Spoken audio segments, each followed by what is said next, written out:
Hola, bienvenidos a mi canal de Química al Infinito. Bueno, en esta oportunidad vamos a continuar con la nomenclatura de sustancias inorgánicas. En el capítulo anterior habíamos repasado los óxidos y los hidruros. En esta oportunidad vamos a incursionarnos en los hidróxidos, en los ácidos y en las sales. Así que bueno, vamos a compartir nuestros conocimientos. La nomenclatura tradicional, y esto hago un repaso también del capítulo anterior, nos decía que si había dos tipos de números de oxidación, uno lo llamábamos oso y al más grande ico, la terminación. Si hubiera más, ¿sí? La más chiquita era hipo, oso, ico, per ico, si hubiera más de 3, por ejemplo, ¿sí? Ahora vamos a ver ejemplos sobre esto. En la nomenclatura IUPAC, ¿sí? Describimos, acuérdense, la cantidad de átomos de cada especie en la fórmula molecular. Por ejemplo, acá tenemos el monóxido de carbono, ¿sí? Un solo oxígeno y el carbono también hay un solo átomo, ¿sí? Y en la nomenclatura de Stokes, lo que decimos es el número de oxidación con el que está actuando el átomo principal, que en este caso, en el caso de los hidróxidos, por ejemplo, es el metal. Así lo aclaramos con números romanos entre paréntesis. ¿Sí? Bien, repasando los tipos de nomenclaturas, vamos a explicar entonces qué son los hidróxidos. Los hidróxidos son unas estructuras que tienen tres tipos de átomos en donde uno es un metal y los otros es el grupo oxidrilo, OH.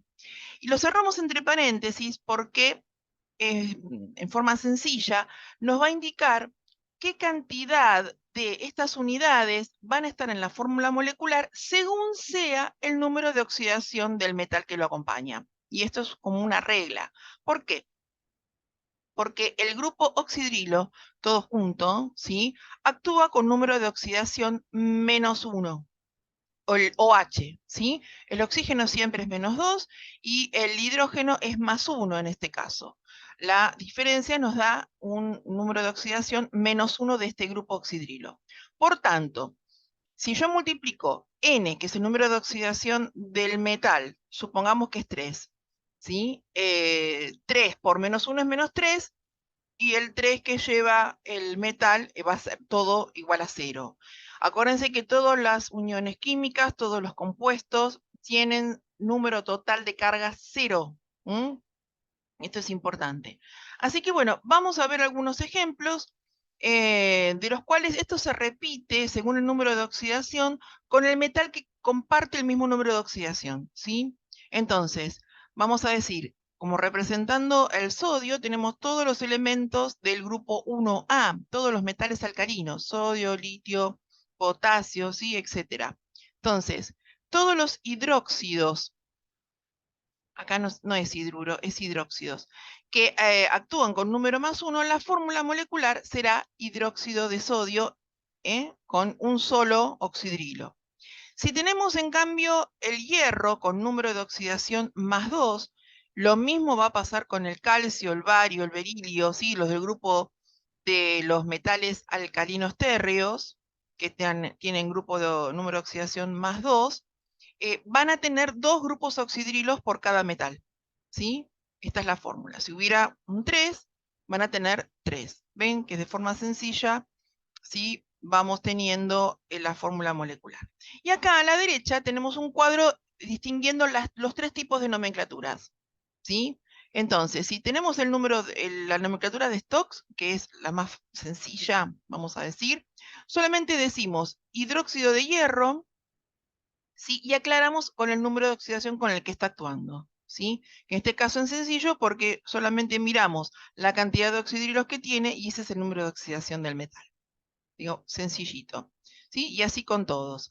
La fórmula estequiométrica, que es la de IUPAC, tenemos que indicar cuántos oxidrilos, ¿sí? Dihidróxido de hierro, en este caso, ¿sí? Y la tradicional, vamos a decir oso o ico. En este caso el hierro está actuando con el número de oxidación más pequeño, que es el 2, entonces les voy a decir hidróxido ferroso. oso, termina en oso. Y si actuara con el número más grande, voy a decirle hidróxido férrico. ¿Sí? Buenísimo. Vamos a pasar a los ácidos, que es un poco más complejo. Es uno de los grupos más complejos porque tiene también 3 átomos en su fórmula molecular. Se escribe de esta forma y en este orden. El hidrógeno primero, el no metal en el medio y el oxígeno detrás. ¿Cuáles son esos no metales? Los que provienen de los ácidos, de los óxidos ácidos, que ya los vimos en el capítulo anterior, y que son todo el grupo del carbono, el azufre, todos los halógenos, cloro, el flúor. El flúor, bueno, no forma óxidos, bromo, yodo, ¿sí? Nitrógeno, y bueno, algunos metales de transición también forman algunos ácidos. Según el estado de oxidación que tengan, y esto es un poco más complicado, van a formar los distintos ácidos, ¿sí? Por ejemplo, el ácido sulfúrico, que es este que primero tenemos acá en la tabla, es H2SO4, el azufre está actuando ahí con el número más 6. Entonces, llevará la nomenclatura más alta, ¿sí? Ácido sulfúrico. Si actuara con el número más 4, sería el ácido sulfuroso y sería el HSO3. Los halógenos tienen, acuérdense, frente al oxígeno, 4 números de oxidación, 1, 3, 5 y 7. Por lo tanto, acá representamos solamente 2 de esos 4 y tenemos el perclórico y el ácido cloroso, el clórico y perclórico. El nitrógeno tiene 2 números de oxidación frente al oxígeno, el 3 y el 5 será el ácido nitroso y el ácido nítrico. El carbono uno solo, y que es el más 4, y tenemos el ácido carbónico. Lo estoy nombrando con la fórmula tradicional, que es la clásica, ¿sí? Que es lo que más común uno va a encontrar en las botellas, en los reactivos en el laboratorio, ¿sí? Si queremos distinguirlos por la fórmula IUPAC, tenemos que decir dioxinitrato 2 de nitrógeno, trioxibromato 5 de hidrógeno, ¿sí? Y la tradicional, la funcional, que está desaconsejada de este uso, por ejemplo, el ácido trioxicarbónico. Ya no se usa. Para los ácidos terminamos usando la nomenclatura tradicional. Y esto que viene acá es importantísimo, conocer los aniones que se desprenden de la hidrólisis de los ácidos. ¿Por qué? Porque van a dar el nombre de las sales, que es lo que vamos a ver inmediatamente. Y además de conocer el nombre, conocer el número de oxidación de todo ese grupo del anión. Y eso va a depender de la cantidad de hidrógenos que se desprendan de la hidrólisis de este ácido. Entonces, por ejemplo, el ácido carbónico se escribe H2CO3. El anión será el carbonato, se llama, ¿sí? Es todo lo que queda cuando se van estos 2 hidrógenos. Se van 2 hidrógenos, le quedan 2 cargas negativas a todo el anión y se llama carbonato. Así con todos los ácidos representativos que tenemos, por ejemplo, el ácido nitroso, el ácido nítrico, nitrito, nitrato, ¿sí? Cuando la terminación es oso, en el anión se nombra ito la terminación. Y cuando es el de número mayor, no nombramos ácido nítrico, será el nitrato. ¿Sí? Cuando termina en ico, termina en ato, lo que vamos a llamar más tarde la sal. Hay un dicho que dice, oso chiquito, pico de pato. ¿Sí? Como para uno se acuerde cuándo va la correlación entre una terminación y la otra. Bien. Vamos a las sales. Las sales pueden proceder de 2 orígenes. No oxigenadas, que son las que vienen de los hidrácidos, ¿sí? Que son estos, el cloruro de sodio, el ácido fluorhídrico, el bromhídrico, el clorhídrico, ¿sí? Esos son los de los halógenos y el sulfídrico. Esos son los ácidos provenientes que no tienen oxígeno. ¿Cómo se forman estas sales no oxigenadas? Por la unión, ¿sí? La reacción entre un hidrácido y un hidróxido, ¿sí? En la neutralización ¿sí? Se va a formar la sal y agua. ¿Por qué se llaman reacciones de neutralización? Porque justamente el pH, la acidez final de esta solución, va a ser neutra. ¿Por qué? Porque se va a formar agua.